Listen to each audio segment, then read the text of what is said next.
Զրուցում են քաղաքագետ Արթուր Համբարձումյանի հետ։ Պարոն Համբարձումյան, դիմացը կիրակի է եւ չի բացառվում, որ այս կիրակի էլ Նիկոլ Փաշինյանը ու ՔՊ-ն կլինեն որևէ եկեղեցում, կմասնակցեն ինչ-որ կեղծ պատարագի, որևէ կարգալույծ եղած քահանայի կողմից, էլի բախումներ կլինեն, օրինակ ժողովրդի, ոստիկանների, նաեւ ՔՊ-ականների միջև, առհասարակ բացի ՔՊ-ականներից, բացի գործող պաշտոնյաներից, ովքեր են այսօր Նիկոլ Փաշինյանի կողքին կանգնած, ովքեր նրան պաշտպանելու եւ եկեղեցուն վիրավորելու համար շատ սրտանց հարձակվում են մարդկանց վրա, լրագրողների վրա եւ այլն։ 20-րդ դարի մեծագույն մշակութային ողբերգություններից մեկը այն է, երբ տեղի ունեցավ 17 թվականի հեղափոխությունը եւ մի խումբ չերնի կոչվում, այդ մարդկանց չերն են ասում, մի խումբ տականքների ձեռքը ընկավ հնարավորություն տնօրինելու Էրմիտաժի թանկարժեք նկարները։ Եվ իրենք ըստ իրենց հայեցողության տնօրինում էին, ցանկանում էին վաճառել, պատկերացնում եք, կիրզվի սապոգներով ինչ-որ մի, չգիտեմ, այդ մարդկանց ինչ կարելի ասել, տնօրինում է Ռուբենսի կամ Գոգենի եւ այսպես շարունակ նկարները, կտավները։ Սա մեծագույն ողբերգություն է եղել, երբ որ շատ ժողովրդական լեզվով ասած շաքարը մնում է շատ բերանա։ Սա շատ մարդիկ ընդունում են որպես 20-րդ դարի մեծագույն մշակութային ողբերգություն։ Եվ այն ժամանակ իմիջ այլոց այդ ողբերգությունը ցանկանում էր նվազեցնել այդ իրերը, առարկաները, նկարները, նաև իր կյանքը վտանգելով պահում էր եւ դաստացում էր Օրբելին հայ ազգի։ Հիմա ինչ եմ սա պատմում։ 21-րդ մեր հայ ազգի մեծագույն հարստություններից մեկը հայ առաքելական եկեղեցին է, որը հիմնադրված եղել Քրիստոսի առաքյալների կողմից, Թադեոս Պարդուղեմեոս, եւ սա մեծագույն հարստություն է ոչ միայն հայ ազգի համար, այլ նաեւ ամբողջ աշխարհի, ամբողջ քրիստոնյա աշխարհի հարստություններից մեկը։ Եվ մոտավորապես 100 տարի անց մի խումբ, ելի պիտի ասեմ, բթույն բառը, չերնի անդամները, այդ տականքները, ովքեր քրիստոնեության, քրիստոնեական վարդապետության, Քրիստոսի, երևի նրանցից շատերը Սուրբ Գիրքը չեն էլ կարդացել երբեք, որևէ մեկին եթե հարցնես ավետարանից, շատ հասարակ հարցեր տակ, քանի ավետարան են կարդացել, ասենք, ովքեր են գրել ավետարաններ, ենթադրեն, որոնք են կանոնին ասված, գոնե երկու ավետարան, գոնե մեկ ավետարանիչի անուն տրել, իրենք չեն կարողանալ ասել։ Ես մի անգամ ասել էի, որ այստեղ մի ազնվորություն կար, վերնագիրը Սարուխանյան Կարեն, ով նույնիսկ տերունական աղոտքը գիտեր որպես տերունական աղոտք։ Եվ հիմա այդ մարդիկ, այդ խումբը ցանկանում է եւ սպասում է իրենց մոտ բացել մեր հարստությունը։ Այնպես ինչպես 100 տարի առաջ բացում էին Էրմիտաժը, միջայլոց բացողների մեջ կար նաեւ հայ, ովքեր էժանով թանկարժեք նկարներ գնում էր, հետո վաճառում էր այդտեղ, բայց նաեւ կանխողների մեջ կար հայ։ Հիմա նույն բանը տեղի է ունենում այլ արդեն ոլորտում 100 տարի անց այն մարդիկը ես երկար ժամանակ Փաշինյան Նիկոլի հետ շփվել եմ, երեք էլ հարցազրույցում ասացի, երբևէ ես չեմ լսել, չեմ տեսել որևէ հետաքրքրություն քրիստոնեության նկատմամբ։ Ասեմ ավելի, նրա շրջապատում կային մարդիկ, ովքեր ակնհայտ հակակրանք ունեին, թե որպես դեպի եկեղեցի եւ թե դեպի մասնավորապես քրիստոնեական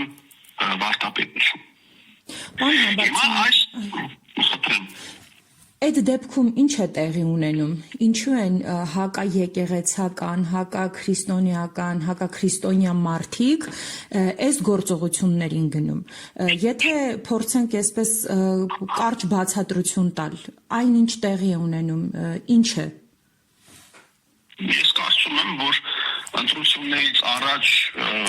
փոքրիկ հաղթանակը իրեն չէր խանգարի Փաշինյան Նիկոլին։ Բացի դրանից կարծում եմ այստեղ կան նաև արտաքին որոշակի ուժեր, որոնք հետաքրքրված են հայ առաքելական եկեղեցու թուլացումով։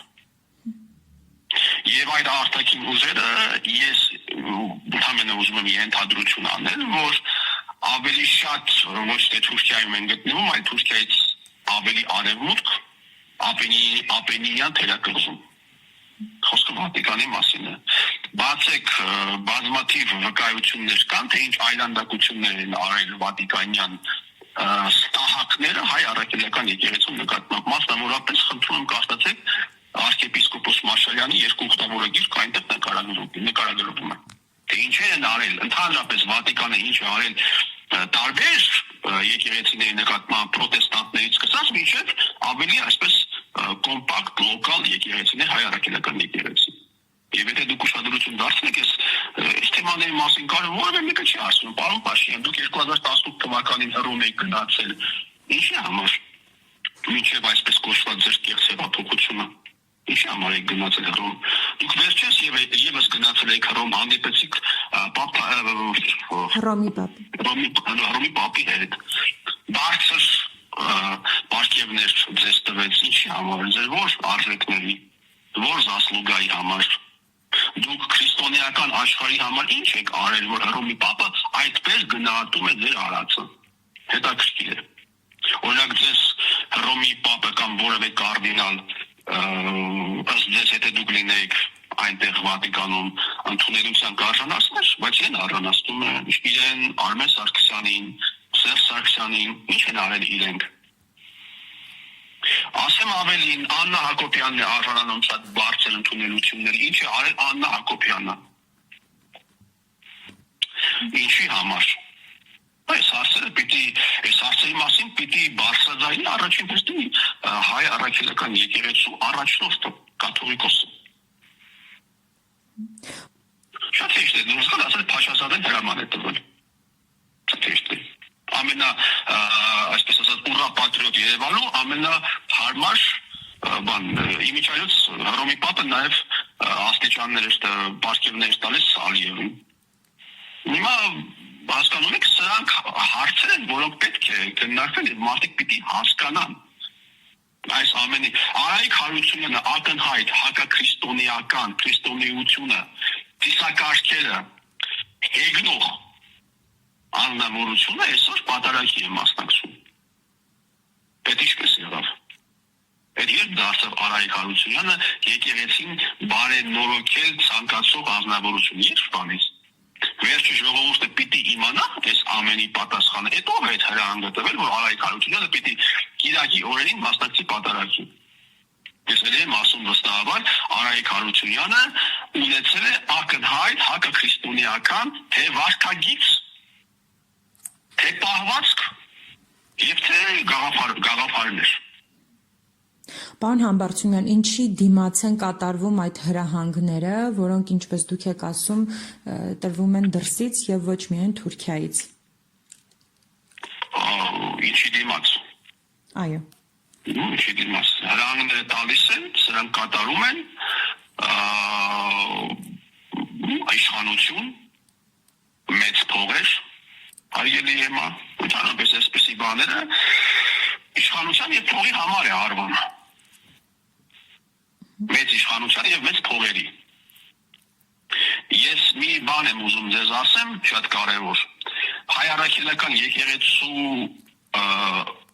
ավանդույթների նկատմամբ, եկեղեցու նկատմամբ ընդհանրապես եւ ավանդույթների նկատմամբ մասնավորապես ոչ միայն Նիկոլ Փաշինյանը չէ, որ հարցակում է գործում, սրան զուգահեռ տեղի է ունենում մեկ այլ այլանդակություն։ Ոտնահարելով հայ առաքելական եկեղեցու բազմադարյա ավանդույթները, հայ ժողովրդի մեծ օլիգարխ Գագիկ Ծառուկյանը որոշել է բանանել, կանգնեցնել տիրոջ արձանը։ Սա ավանդույթների կոպտագույն խախտում է։ Եվ սա ոչ պակաս հարված է հասնում եկեղեցուն, կամ կարելի ասել համադրելի հարված է հասնում, քան Նիկոլ Փաշինյանի արածը։ Հիմա խնդրում եմ ինձ ասեք, հարգելի Էմմա, այդ եկեղեցին պաշտպանողները քանի անգամ են Գագիկ Ծառուկյանի այդ արածի դեմ ինչ-որ ակցիա արել։ Գիտեք ինչ են անում, որովհետև դա չի ֆինանսավորվում, որովհետև WhatsApp-ով հրահանգ ոչ միայն Փաշինյան Նիկոլն է տալիս, այլ WhatsApp-ով հրահանգներ տալիս են նաև ընդդիմադիր ջոջերը։ WhatsApp-ով հրահանգ ոչ միայն ստանում է ԲԴԽ-ի նախագահին, Կարեն Անդրեասյանը, չէ՞, ճիշտ եմ ասում, Կարեն Անդրեասյան։ Այո։ Այլ նաև WhatsApp-ով հրահանգներ ստանում են այսպես կոչված դաշնակ մասնակցներ իրենց բլոգերներով։ Այմարդ, ու իմիջիայլոց ես պիտի ձեզ բանն եմ հիշեցնեմ, որ արցան տեղադրելը դա կաթոլիկ եկեղեցու ավանդույթների մեջ մտնում է։ Հիմա մեկ այլ հարց եմ տալիս, լավ Նիկոլ Փաշինյանը ուզում է բարենորոգել եկեղեցին, հայ առաքելական եկեղեցին, որի ավանդույթների մեջ չի մտնում արցանների տեղադրումը։ Նիկոլ Փաշինյանը ինչու հանդես չի գալիս Ծառուկյան Գագիկի նախաձեռնության դեմ։ Ինչու՞ այս մարդը մի անգամ չի ասում, որ ես որպես վարչապետ, ինչ ասես չի ասում այս մարդը։ Ինչու՞ չի ասում, ես որպես վարչապետ արգելում եմ, լավ, իր ֆունկցիաներից դուրս գա, իր ֆունկցիաներից դուրս եկավ, ինչ ասես չարեց։ Թող մի հատ իր ֆունկցիաներից դուրս գա, ասի ես արգելում եմ այդ արցանի տեղադրումը։ Ես իմ դերական վիզան չեմ տալիս։ Ես էլ ինքս այդ պոստի տակը կնայքեմ, անպայման։ Ինչու՞ չի անում։ Դուք զգում եք ոնց են այդ բանը, կրուգավարը պարուկա։ Ոնց են այս մարդիկ գործում։ Այդ ձեռնարկի դեմ իմիջիայլոց 2-3 անգամ բարձրագույն հոգևորական ժողով մի քանի, ասենք 2-3 անգամ հայտարարություն է տարածել։ Դա խախտում է ավանդույթների։ Դա թուլացնում է եկեղեցին։ Այսինքն մի քանի ուղղություններով դեպի եկեղեցի հարձակում է տեղի ունենում, եւ ես դեռ կարծում եմ, որ դեռ հավատում եմ, դեռ հույս ունեմ։ Իմիջիայլոց լրագրողներն էլ շատ քիչ են խոսում Ծառուկյան Գագիկի կողմից իրականացվող այս բանի մասին, շատ քիչ չեն խոսում համարյա։ Չեն խոսում։ Եվ ես դեռ միամտաբար հավատում եմ, որ վերջը պիտի կաթողիկոսը, որը ավելի ինֆորմացված է բնականաբար, ավելի լավ է տեղեկացված թե ինչ է տեղի ունենում, եւ նաեւ այս ամենի շրջանակներում է Միքայել arczepiskopos-ի ձեռբակալությունը, ես վստահ եմ ուղղակի։ Միքայել arczepiskopos-ի ձեռբակալությունը կապված էր ուղղակի այս ամենի հետ, իրանք մտածում են, որ սա կարող է որևէ կերպ այս process-ին կարող է Միքայել arczepiskopos-ը որևէ կերպ բանանել, խոչում դոտել։ Դրա համար իրեն այդ շինցու մեղադրանքով, այդ լրիվ շինցու մեղադրանքով բանարեցին, տարան փակեցին։ Պարոն Համբարձումյան, օրինակ Պաշտոնյաների Նիկոլ Փաշինյանի եւ Աննա Հակոբյանի գլխավորությամբ իրենց այսպես ասած օգուտը հասկանալի է, հասկացանք պաշտոնն ու փողն է։ Իսկ մարդիկ, ովքեր որ ըստ էության պաշտոններ չունեն, ինչու են իրենց կողքին կանգնում։ Արվեստի գործիչներ կլինեն, նախկին ու ներկա զինվորականներ կլինեն, ովքեր նաև Արցախից են եղել։ Ինչու են իրենք այսօր գնում այդ կեղծ պատարակներին, կարգալույց եղած քահանաների Կճորանը հարգելի Էմմա, Կճորանը կարգալույց եղած չի։ Շարամյանները կարգալույց եղած չեն։ Խոսքը, պարոն Համբարձումյան, կան նաև հասկանում եմ, բայց սա կարգալույց եղած քահանաների պատարակներին մասնակցում են, բայց Փաշինյանի կողքը կան նաև մարդիկ, ովքեր դուրս են եկել այսպես ասեմ, Փաշինյանի արածը պաշտպանում են, բայց կարգալույց չեն լինում, զարմանալիորեն։ Հետաքրքիր է ինչու։ Ինչու օրինակ խարդախության մեջ մեղադրվող անձը Կճոյան Նավասար Կճոյան Արարատյան հայրապետական թեմի փոխանորդը, Արարատյան թեմի առաջնորդը կաթողիկոսն է, փոխանորդը նա է։ Ու ժողովուրդը իրեն կոչում է թեմի առաջնորդ։ Ինչու Արարատյան թեմի այդ անձնավորություն առաջնորդը խարդախության մեջ մեղադրվելով, քրեական գործերի միջով անցնելով, առ այսօր մնացել է թեմի փոխանորդ։ Ինչու է այդպես։ Մարդիկ այդ մարդուն ես տեսնում եմ շատ է ձեռք են համբուրում։ Սա խնդիր է։ Եվ թշնամին օգտվելով խնդիրներից իր սև գործն է անում։ Այսինքն բանը պատճառը մեկ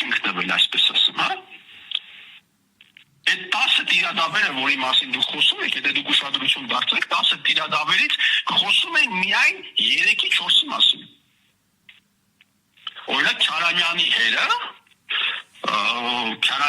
Էլբեկ Քարամյանի մասին չեն խոսում։ Շատ քիչ են խոսում, փորձում են այդ թեման շրջանցել։ Ինչու՞։ Նիկոլականները ասում են կաթոլիկոսը աղջիկ ունի եւ զարմանում են, որ չի պատասխանում կաթոլիկոսը։ Արգիշտի Քարամյանին ասում են ձեր հայրը ով է, նաեւ այս հարցին չի պատասխանում։ Հիմա այդ անձնավորության ենթադրյալ հայրը մասնակցում է այս այլանդակությանը եւ կարգանույց չի արվում։ Ինչու՞։ Ինչու՞ չի արվում կարգանույց։ Սովորական մի զանցանքի համար կարող է հոգևոր ճեմարանից ուսանողը դուրս մնա, դուրս հանեն ուսանողին Գևորգյան ճեմարանից, սովորական զանցանքի համար։ Պարոն Համբարձումյան, գուցե ընթացակարգեր են պետք, այսինքն պետք է սպասել։ Ասում եմ, գուցե ընթացակարգեր են պետք եւ պետք է սպասել։ Եղել են քահանաներ այս ընթացքում, որոնք իսկապես կարգալույծ են եղել, բայց այնուամենայնիվ շարունակել են պատարակներ մատուցել։ Հիմա եպիսկոպոսների մասով էլ գուցե ինչ որ ընթացակարգեր պետք է լինեն։ Կարող է, Էմմա ջան, կարող է պետք է ինչ որ ընթացակարգեր լինեն։ Իմ կարծիքով դուք էլ այդքան չեք հավատում ձեր ասածին, բայց եկեք մենք մեզ բանանենք եւ հավատանք, որ ինչ որ ընթացակարգեր են պետք, ինչ որ ընթացակարգեր են պետք, որպեսզի Նավասարդ Կճոյանը 20 տարի անց այդ խարդախության գործով երբ ինքը անցնում էր քրեական գործով, անցել է դրանից մոտավորապես 15 տարի։ Ինքն էր այդ գործի մեջ, իշխան հիշում եմ Տիգրան Սարգսյանն էր այդ գործի մեջ։ 15 տարի անց միգուցե ավանդույթների մեջ է մտնում, որ 20-ը պիտի լրանա։ Ես չգիտեմ։ Միգուցե ինչ որ բաներ են պետք, ինչ որ ժամանակ է պետք, որպեսզի երբ կուսակրոն քահանան խախտում է կուսակրոնության ուխտը, երբ ունենում է զավակ եւ ունենում է զավակ երեք չի մի հատ այնպեսի զավակ է ունենում, որը քաղաքացիներում մարդկանց է խոստանում։ Արգիշտի Քարամյանը ԱԱՑ պետ եղած ժամանակ սրա մասին կան բազմաթիվ վկայություններ, որ քաղաքացիներում մարդկանց է խոստանգել։ Արգիշտի Քարամյանը ուրեմն իր կաբինետում սրա մասին պատմել է ինձ հենց զոհված զինվորի ծնողը։ Այսինքն հենց այն մարդը, ով ներկա է եղել, իր կաբինետում հարձակվել է զոհված զինվորների ծնողների վրա։ Միգուցե ինչ ասեմ, ընթացակարգեր են պետք, որպեսզի Քարամյանին հեռացնեն կամ ռադանեն եկեղեցուց։ Պարոն Համբարձումյան, այնուամենայնիվ վերադառնանք իմ հարցին, ովքեր են այն մարդիկ, ովքեր այնուամենայնիվ այսօր որևէ պաշտոնի կամ փողի հավակնություն չունեն, բայց կանգնում են Նիկոլ Փաշինյանի կողքին։ Բաճան, ես չեմ կարծում, որ այն մարդիկ, ովքեր այսօր Նիկոլ Փաշինյանի կողքին են, պաշտոնի հավակնություն կամ ակնկալիք չունեն։ Օրինակ Նիկոլ Փաշինյանի կողքին է վերջերս տեսանք Ազգային անվտանգության ծառայության նախին տնօրենը, ով հիմա ատոմակայանի տնօրենի պաշտոնն է զբաղեցնում եւ մի քանի միլիոն դրամ աշխատավարձ է ստանում։ Եվ ինքը եթե այդտեղ չլինի, ինքը իր աշխատանքից կզրկվի։ Նիկոլ Փաշինյանի կողքին է Պալյան ՀՄԱԻՊՍ-ը, ով այդտեղ է, որպեսզի ցուցակներում տեղ ունենա։ Նիկոլ Փաշինյանի կողքին է, եւ այսպես կարելի է երկար շարունակել այս մարդկանց անունները։ Էդլուս Արուխանյան Կարենը, ով տերունական աղոթը գիտես ծերունական։ Այսինքն բոլորի համար այսպես մտիկ ուժը միայն փողն ու պաշտոնն է, ուրիշ էլ առիթ չկա։ Մեծամասամբ իհարկե այնտեղ կլինեն նաև մարդիկ, ովքեր մոլորության մեջ են գտնվում։ Բայց շարժիչ ուժը այդտեղի, ինչպես որ Նիկոլն է մեծ փողերի համար եւ մեծ իշխանության համար մտել այս ավանդույթի մեջ, այդպես էլ Նիկոլ Փաշինյանի շրջապատում գտնվող մարդիկ արդեն այդ անձրևանոցի տակ տեղ ունենալու համար են մտել այս ամենի մեջ, իրենք շատ լավ հասկանում են, թե ինչ են անում։ Շատ լավ։ Շնորհակալ եմ մեկնաբանության համար։